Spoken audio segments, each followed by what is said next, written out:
Hi, this is David McCann for WebTNG. In this video, I'm looking at Mosaic. Mosaic is a new builder from Nextend Web, the creators of Smart Slider 3 and other WordPress plugins. They're a team based in Hungary that's been building WordPress solutions for about 14 years. In December, I tried out a beta and was very impressed with how full-featured it was. I spoke with a member of the team and said, "Congrats, I think you have a winner." I was given early access to the version 1 release of Mosaic, so I could make this video.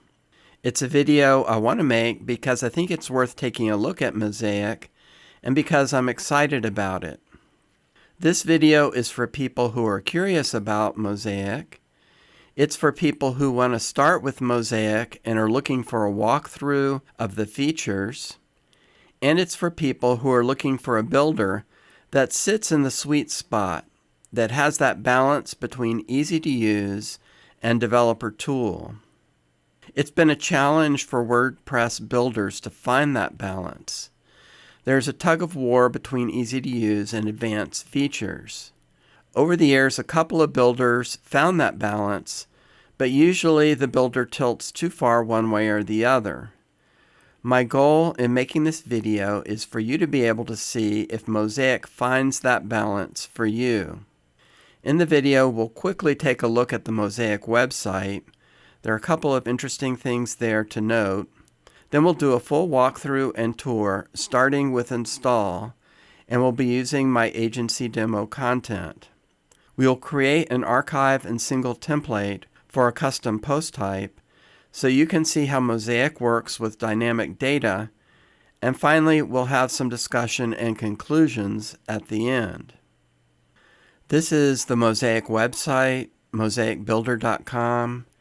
If we scroll down a bit on the home page, we see it mentions Theme Builder, Visual Editor, and Style Guide. These are the three areas that we'll be taking a look at. If we go to the pricing, there's something a little unusual here. For the first year, you can get a 1 or 10 site license for free, and the unlimited site license is $199, a very attractive price. I believe the thinking is that they want as many people as possible to try Mosaic, and they don't want price to be a barrier, because they think that once you try Mosaic that you'll really like it. If we look at the resources here, there's a video library. The videos are pretty good. There's some tutorials and some docs. The docs are also pretty good. And then there are themes. Themes are important because Mosaic installs as a plugin, but you have to use one of their themes. As far as I can tell, the Mosaic themes are a customized version of a block theme. There are 3 themes offered here: Gibraltar, Monolith, and Blank. I think there's actually a 4th one that we'll see called Empty. And then they say there's another one being developed. The Blank theme is a variation of this kind of gray tan website. It's a starter for you to come in and customize totally as you want. The Gibraltar theme, it has what they call page kits, 11 page kits, and then within that there are 87 pages, 323 blocks, 47 parts, right? You get the idea as they break down the pages there. They have pre-designed content that you can use while building a site. Now these page kits are like a collection of pages, like they have one for dentist, for EV charger, for fintech, and so on. And the Gibraltar theme and the Monolith theme, this one has 10 kits. They have color palettes and full style kits with them. So these are resources for getting a fast start. Now you notice it has an agency page kit. I'm using some agency demo data, so this is the one I'll choose. Okay, but you see there are others here as well. Now let's go to the website that I have for testing out Mosaic. You see I have some blog content, some demo content here along the lines of content marketing that an agency might use. If we go look at the themes, here's the 2025 theme. If we look at plugins, you see I have ACF Pro installed, and I've used that to create a custom post type called team and their team members. Okay, so here is the title, the content, the featured image. Okay, and then these are the custom fields. You see we have the job title, the staff email, the date of hire. They want some personal information about each team member. So there's a pet photo, pet name, personal blurb, and then an ACF repeater field with the social media profiles for each team member, the site, and the link to the site. Okay, so that's the test bed that we'll be working with. Let's go ahead now and install Mosaic. I've already downloaded it.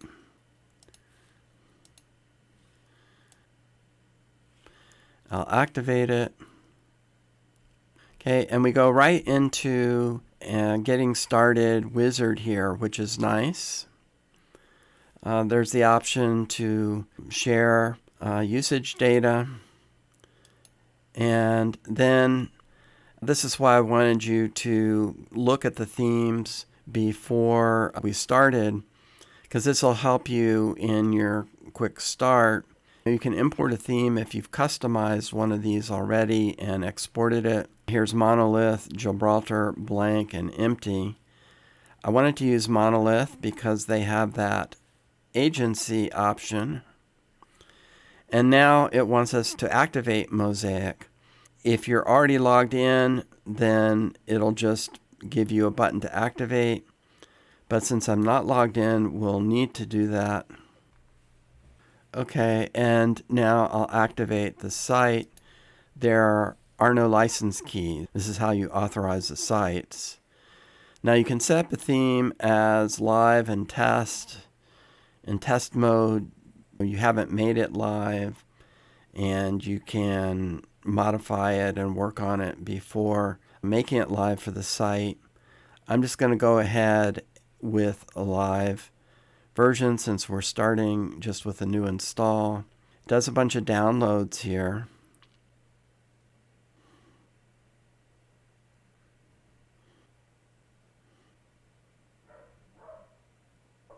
And then we go in to look at the theme. We're still in the wizard here. Okay, there are two tabs, design and structure. This is where you can do some optimization up front to save time later on. Do you want your home page to be a static page, or do you want to be your latest posts? You're familiar with that. It's going to create a home page, create a page for your blog. You have light or dark mode. You can choose a color palette. There are font pairs here. If you hover and mouse over, you see what fonts it's using. Okay, then in the Structure tab, you can replace the header or footer. Here you can select which of the pages you want. If you want to replace the default, here let's go to Blog Archive. This is what it's suggesting, and if we want to look at the other options, we can choose one of these. Maybe I'll go for this one since I have some featured images. And you see it's pulled in my demo content there. Okay, you can do the same for these others. I don't need a pricing page, so I'll get rid of that. And then we finish the wizard.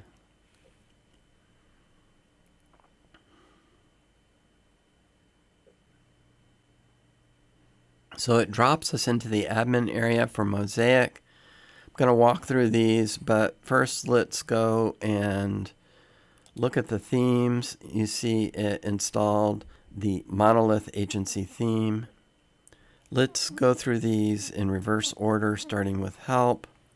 Wanted to show you this because this is where you activate the license. It may not be obvious to go to help to do that, but if you're migrating your site from development to production or something, this is where you would come to authorize the site. Okay, then here are some settings. We already turned off allow usage tracking. I don't need emoji support. Load scripts inline, preload critical, CSS and JS and header. These are options you might do after development. You can set which post types you want to use Mosaic on. There's some editor tweaks you can do. Then here are Google fonts, how you want to handle those. Save fonts locally. You probably want to do that. And then how long to cache the fonts for. Okay, and when you have these 3-dot menus, these are extra settings, so pay attention to that, and we'll save. Here are the themes. We can rebuild WordPress themes. We can do a new theme if we wanted to. Here we can go into the settings where you rename the theme. We can duplicate it, export it, replace it. We can generate a thumbnail or regenerate attachment data. This Gutenberg styles area is kind of interesting. We're going to have the kind of style kit, the global styles from Mosaic, but Gutenberg has its own styles. And here we have some blocks that relate to Gutenberg, and you can customize those here.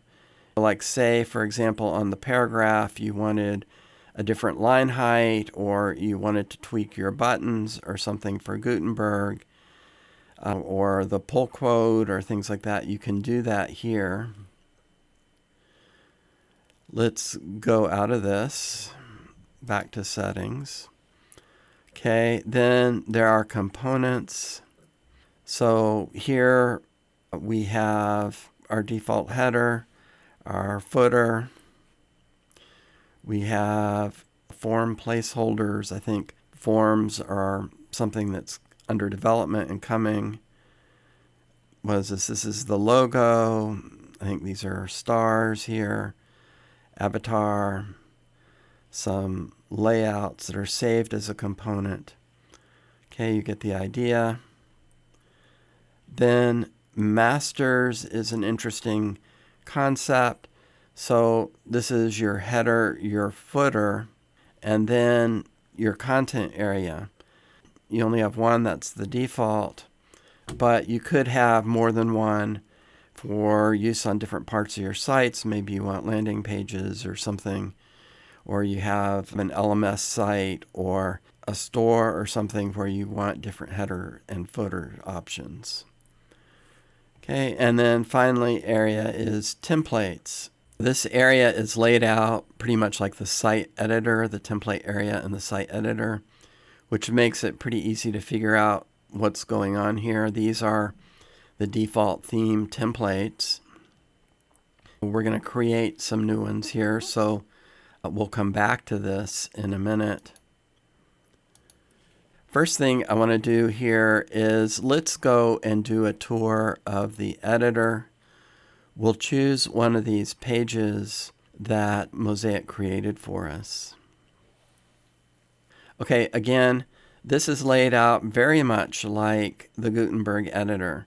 It's not Gutenberg, but it's laid out like Gutenberg, and so that makes it easy to get started and to know what's going on.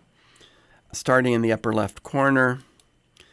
Here you can exit to WordPress. You can go to the templates, the master pages, the components, the Gutenberg styles. All right. This is an interesting area. We created a contact page. You can do a quick navigation to load in the editor this way with that. Okay, then here we have the structure panel, the navigator. When you select something here, then it selects it in the canvas and brings up the styling options. So it's nice that is all linked together. When you see the little arrow here, this is a component or a composite type of element where you can go in and work with. See, we've gone in to look at the loop there. When you're in the navigator here, something I wanted to show you, let's go back into the template and choose this row. You can right click here. You can select the parent. You can wrap in a div. You can wrap in a link. You can rename it, lock it, so it can't be changed by accident. You can hide it in the editor. I wanted to show you can create a component here. This is another way to create a component. You can create it over in the settings area if you want just to work on the component by itself in the canvas. But if as you're going along you create something like a card or an icon box or a special type of button or an email sign-up form or something, then this is where you can save it as you're going along. Sometimes we think of components as this architectural masterpiece and we have to spend a lot of time thinking about. I'm trying to shift to viewing components as something that I save as I'm going along, and then I can decide later if I want to refine it or I have something better, I can delete it. But this way I can build up the library of components quicker as I'm going along. Okay, you can duplicate your selection, you can copy it, you can paste it or delete it. Okay, you'll notice up here you have your grab handles to move things around. The toolbar, the contextual toolbar, much shorter than what you get in the block editor with Gutenberg. But I wanted to show you this on the containers. You can change the type of container and you can go in and there are different layout settings for your containers that you can access contextually here. Okay, they have a 12-column grid system there. That's something that might not be obvious, but it's kind of interesting and cool there. And then here we have our inserter. These are the elements that come with Mosaic at launch.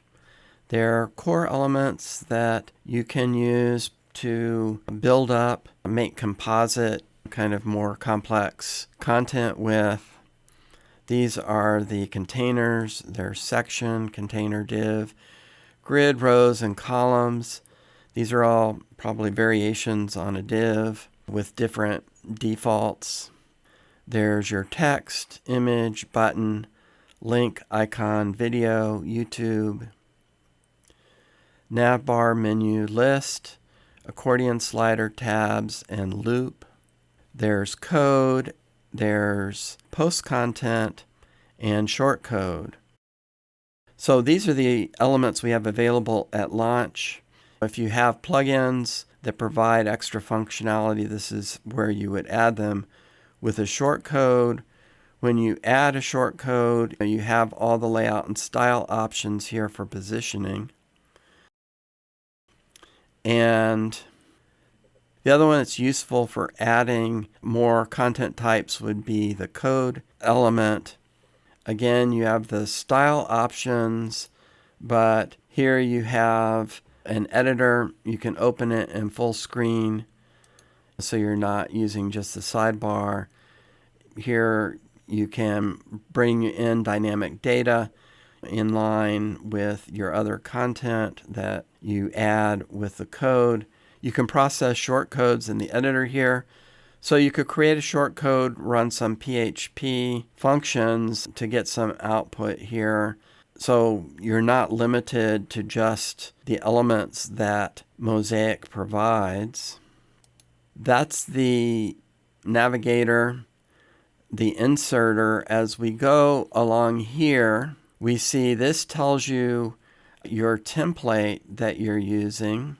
As we'll see when we create our single template, it also gives you a preview of a record so that you always have real content to use while you're creating your layouts. So that's very nice.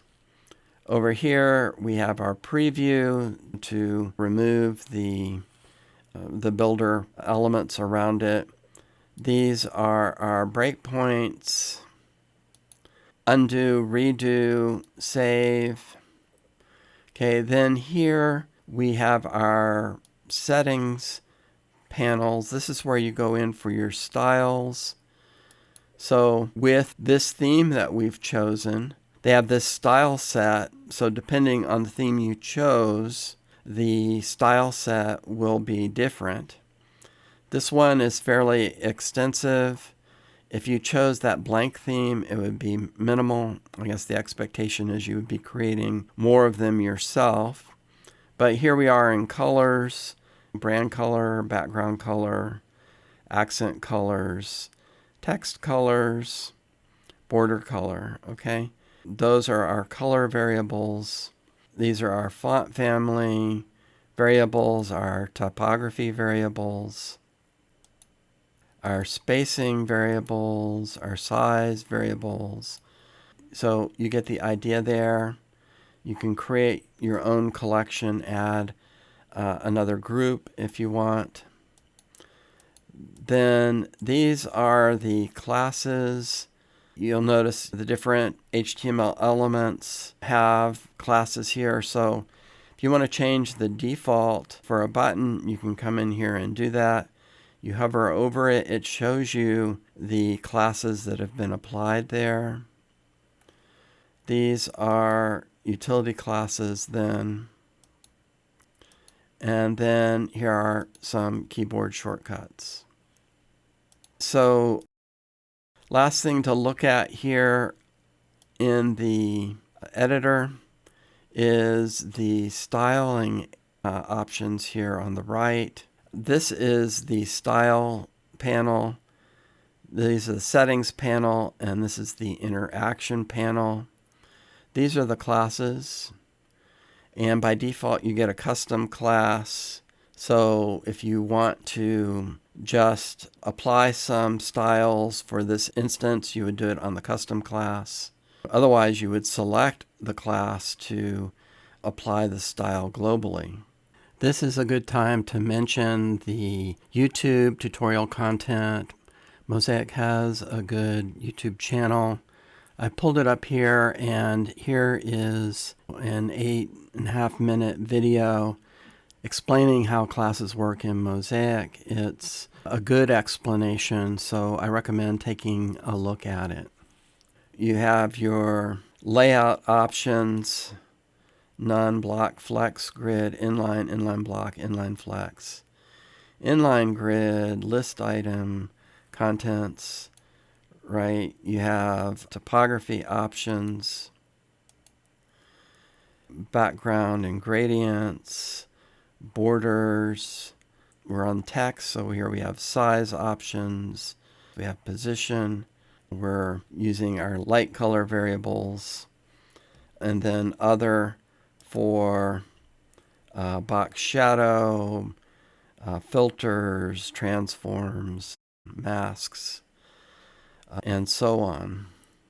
And so this group of style settings is pretty much the same for all of the elements. The settings panel is going to be a little bit different depending on what you have selected. You can change the tag name here, which doesn't change the styles, default styles there. So if you need a custom tag, you can do that. And then here you have conditional display. Let's look at that. This is really extensive, more extensive than many builders have, and this is version 1, so I'm just impressed with this.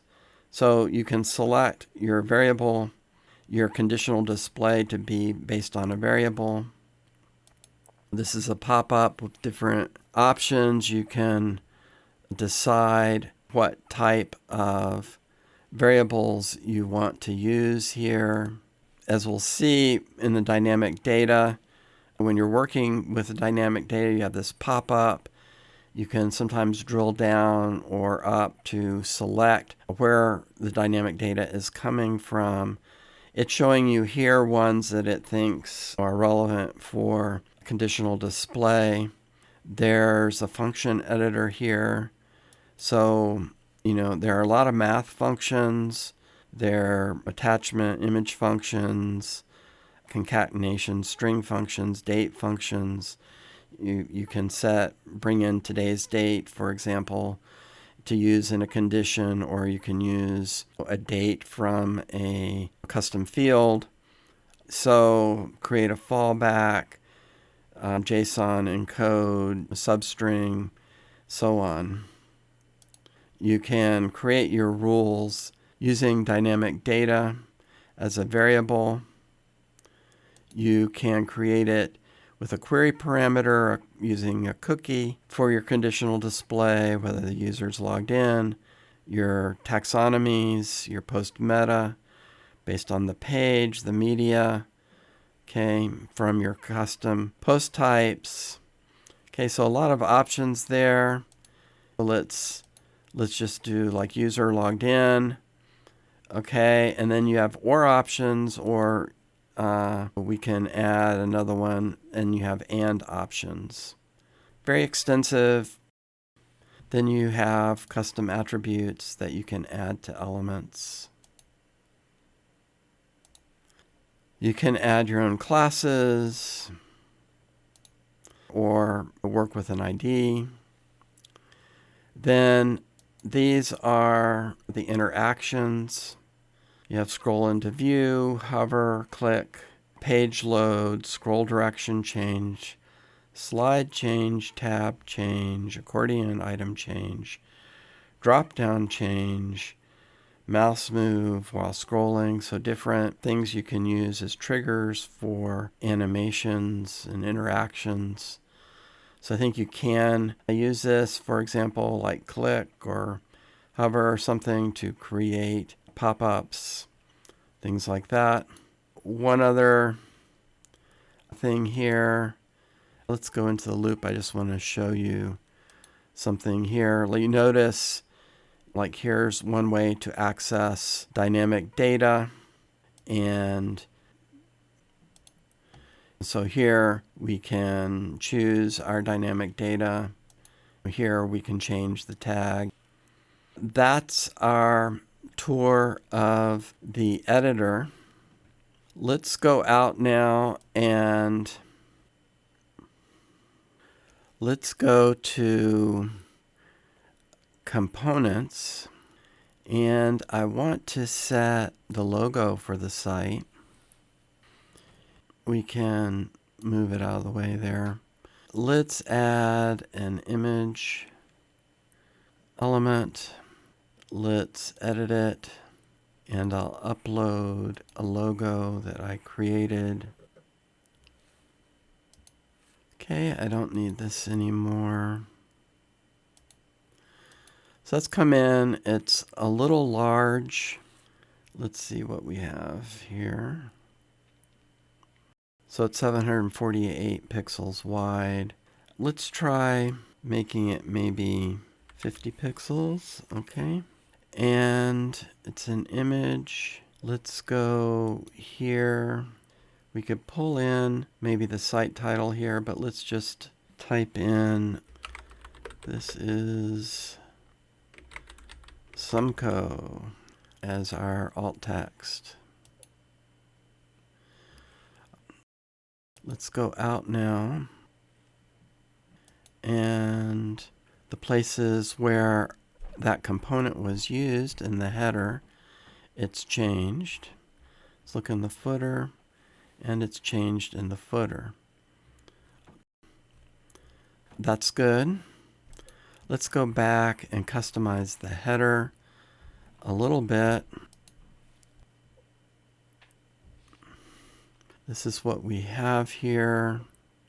Let's find border, and we'll do them separately. The top want to be 4 pixels, and for the color,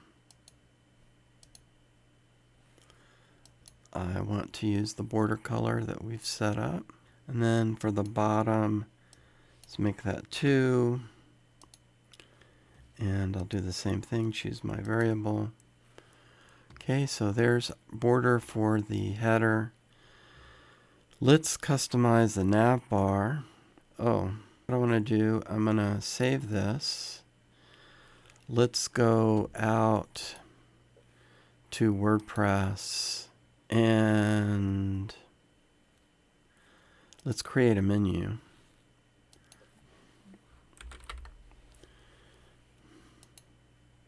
Okay, so I'll start with home, and then we'll add the pages that we created with Mosaic. I'll do a custom link for our custom post type.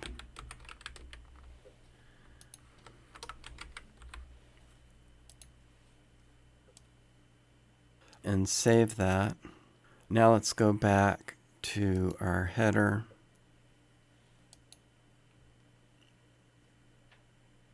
So let's go in and edit the nav bar now. See if we can bring in that WordPress menu. Let's click on add, and here are elements we can use in the menu builder. There's menu link, drop down wide, WP menu, that's what we're going to use. Then there's menu button navigation. Something I wanted to show you that is kind of interesting or cool. If we go to parts, here are mega menus. So they pre-designed some mega menus with this page kit for this theme. So you could use one of these if you want a quick start, or you want to study how they've done it. Anyway, just wanted to show you that those were there. Let's see, these are the hamburger icons, I think. Let's add in that WordPress menu. And then let's remove these items that we don't need.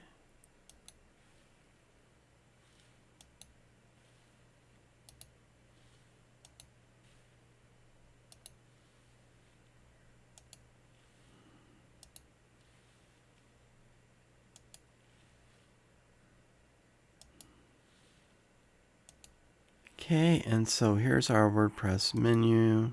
Let's go and make it uppercase. So I think we're done with the header here. Let's go out and take a look on the front. Okay, so here's our header and our menu. This is the default for our custom post type for the archive. Needs some work. And same for the single. So let's go do that now. Go into templates this time. Let's add a new one. This will be Team Archive. We'll select the type, and we want it to be Team Archive. We'll use our master, auto assign it. Guess you could manually assign it and use conditions if you want the template to apply to a subset of pages or something. But let's create the template. I'm going to start, and let's see if we can use a shortcut and look at the library for log archive, do we see something here that might work for us? Maybe this one here. We'll change this to, say, team. Change this to, say, meet the team. Then let's customize the loop here. And we have, what have we got in here? We have their name, so that's good. We don't need the post meta item here. So let's get rid of that. In this paragraph spot though, let's add a text item. I'd like to see if you can add dynamic data, custom fields to the archive in the builders. So let's add the job title. And so let's pick that up. Let's save. Let's go to the front end and take a look.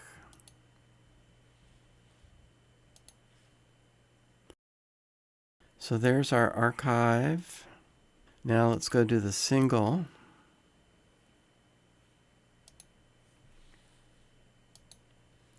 Team single.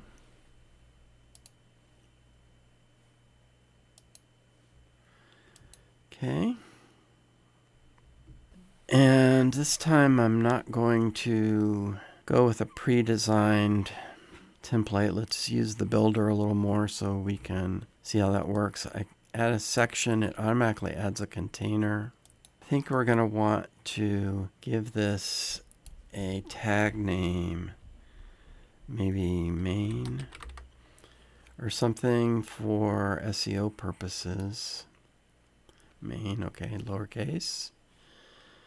Okay, inside our container, let's add a column and we'll duplicate this.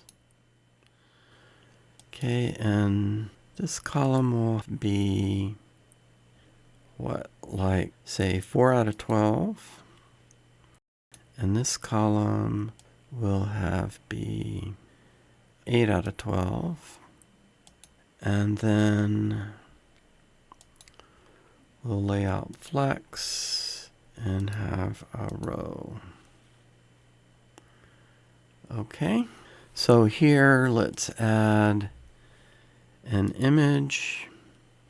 We want to use dynamic data because we want the featured image. Here's an example of where it's filtering based on the content type. You can go in and expand that if we needed to, but we'll go with the featured image. Then in this column, let's add a text, and for the data, we'll have it be the title. Okay, and we want that to be an H1. That's for size here, heading 1. Then next, after that, let's add the post content. Okay, and let's go in our column and do flex layout column. Okay. So after post content, let's add a div. And inside the div, let's add 2 columns. Let's duplicate this one. And we'll make them 50-50. So 6 and 6. And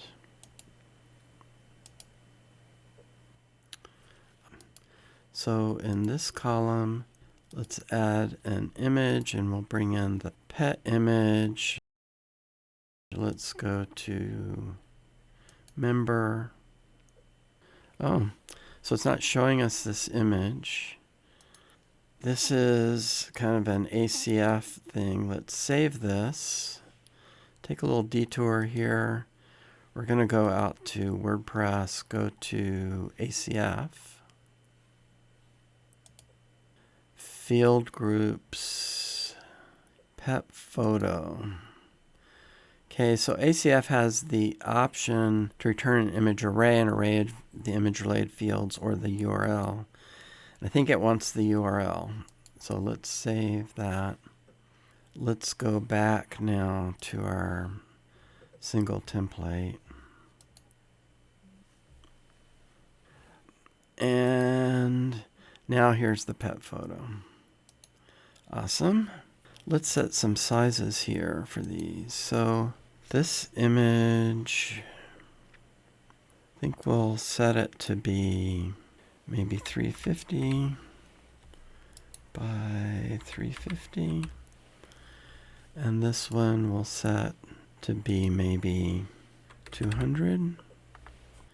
And then in this column, let's add a text field for that blurb, the personal blurb. So let's see, in this column, let's center.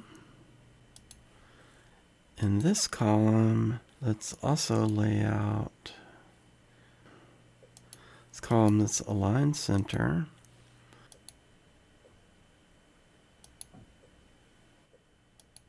Oh, so you saw here when you want to reset something, you click on it and you can remove it.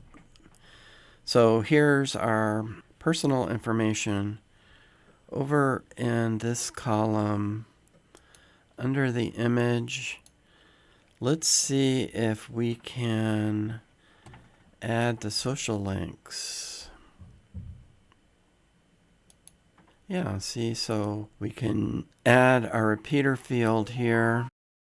Let's go here and set a column. Okay, now it's showing 1, 2, 3, which is not what we want. Let's go in and edit this. In the item, let's add a link. Okay, so the text for our link will be social site. Then the link for our link will be, let's see what we have here.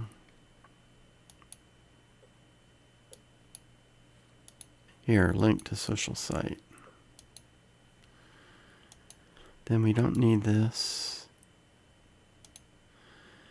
And for our items, we will display those as a row. Okay. And then in our column, let's align content align center. What else do we need to do here?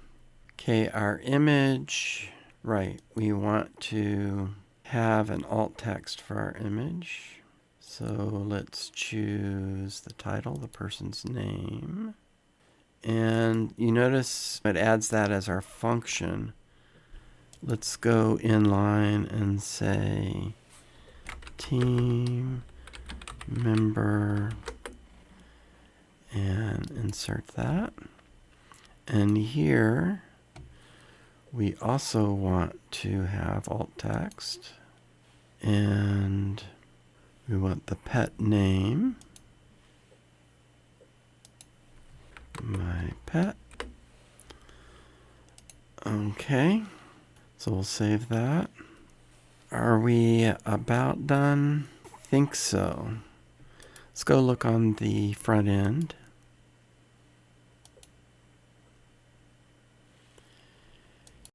Here's our archive. Here's our single. So you notice how this has in here this radius on all the images. It's a little much for me. Let's go into the archive here. Let's go into the loop the image. On the image, let's see what it's got.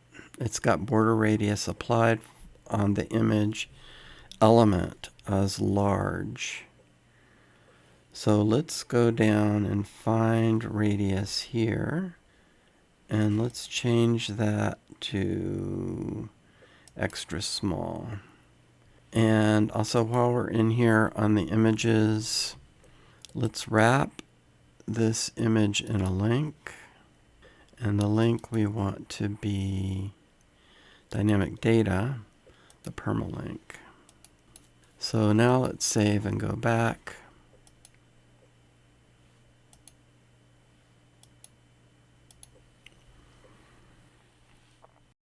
Okay, so that adjusted the border radius on all the images here. Here's Anne's page. Is this, let's see, that's Facebook, Twitter, LinkedIn. So that's working. Let's look at another one.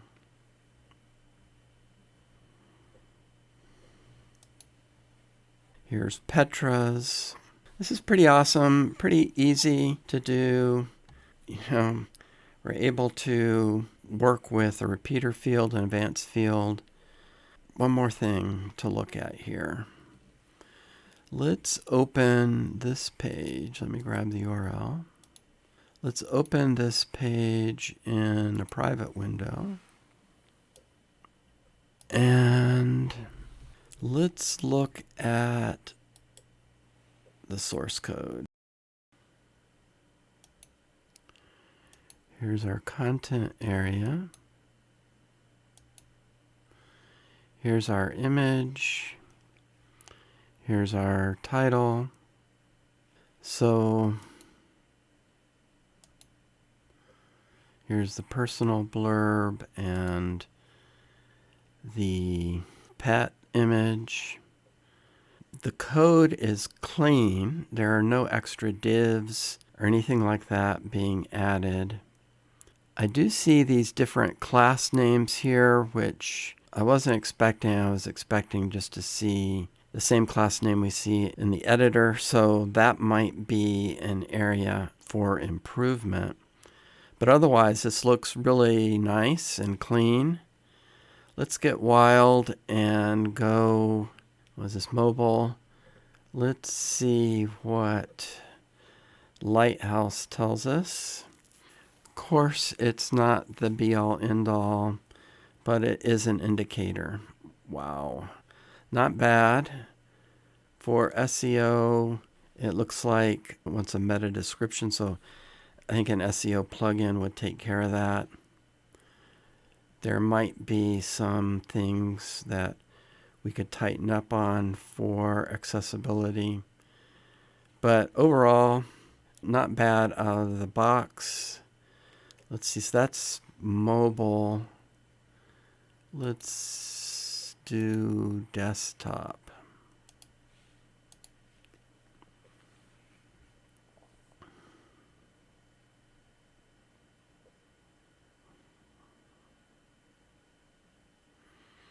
Okay, about the same there. So out of the box, pretty good. So we could improve the score a little bit by adding an SEO plugin. And it looks like we need to add some information to some links there for accessibility. But we have nice scores out of the box. That's our walkthrough portion of the video. Now for some discussion and conclusions. The last 2 years have seen a resurgence in page builders. Established leaders like Elementor, Divi, and Beaver Builder have been modernizing. Also, new page builders have been launched. Now today we have Mosaic.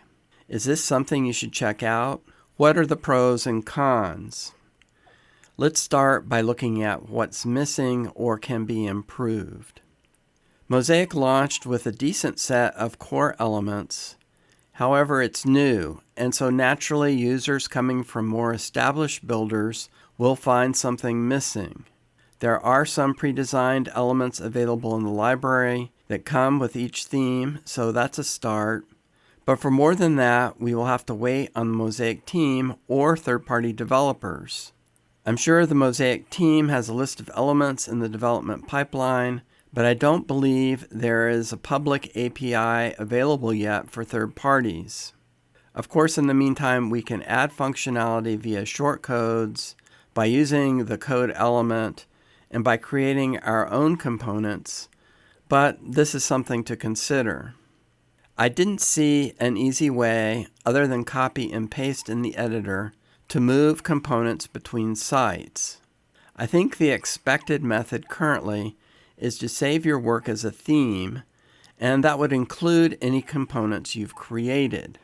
So I think an easy way to export and import components would be useful. Speaking of components, currently if you change a component, then those changes show up everywhere, or you can copy a component or customize an individual instance. All that's good, but what's missing is the ability to define properties so as to give clients the option to change the content portions, but with the layout or other characteristics locked down. As it is, components work well for the site builder, but this might be an area for future enhancement. When we're working with classes in the editor, we see that HTML elements and Mosaic elements have corresponding class names, which gives a direct tie between the HTML, CSS, and what you do in the builder. However, we saw when looking at the front-end output that proprietary class names are output, and the names we used in the editor aren't shown. This is a disconnect that could be addressed and which would help when troubleshooting if the front-end output isn't rendered as expected. Finally, a smaller thing, but as I walked through the wizard and reviewed the Mosaic settings, one quality of life thing that was missing that would be easy to add is some contextual help. Things like tooltips or showing some short blurbs about various options. Now, let's look at the strengths and what Mosaic is doing well. The onboarding wizard is a win. I'm sure it can be improved, but it offers a fast start, and if the user makes some informed choices during it, then you're well positioned. Mosaic is a low-code builder, but some prior knowledge will make a difference. And speaking of prior knowledge, I found the learning curve to be less than other builders. The layout for the theme, template pages, and how those work, as well as the general layout of much of the visual editor. These are patterned after Gutenberg, and that means that users don't have to think as hard to get started. In fact, the very first time I used the Mosaic editor, I thought, this is probably what Gutenberg should have been. The divergence is in the actual element options over in the panels on the right, which align with actual CSS properties rather than hiding those behind controls. The dynamic data features and the support for ACF, including repeaters, are very extensive for version 1 and easy to use. The same for conditional display options, which are very extensive. In fact, the dynamic data and conditional display options outdo what's available in many pro builders that have been around for years. Note, however, that there are some builders with more extensive dynamic data support, and this is perhaps where balance comes in. Before we move on to talk about balance, let me say again, in case it wasn't obvious, Mosaic is very, very full-featured for version 1, and this is one of its strengths. Okay, let's talk about balance. In the video introduction, I mentioned the balance between ease of use and powerful features. How does the builder find the balance? Does the balance align with my projects and skills and the way I like to work? Does it empower me to build good sites quickly, or does it slow me down and take me off track? The builder market is very crowded, and each builder tries in its own way to find the balance that will appeal to users. I think that Mosaic does a good job in this regards for 3 reasons. 1, you saw how quickly I was able to create the single and archive templates for a custom post type. There's not a steep learning curve. It's an efficient workflow, partly because Mosaic leverages the experience users already have from working with Gutenberg and other builders. 2, there are lots of advanced features such as display conditions, dynamic data, data functions, loops, the ACF repeater output, the code element, the use of CSS variables, the class system, and components. And 3, however, the advanced features stay out of your way until you need them.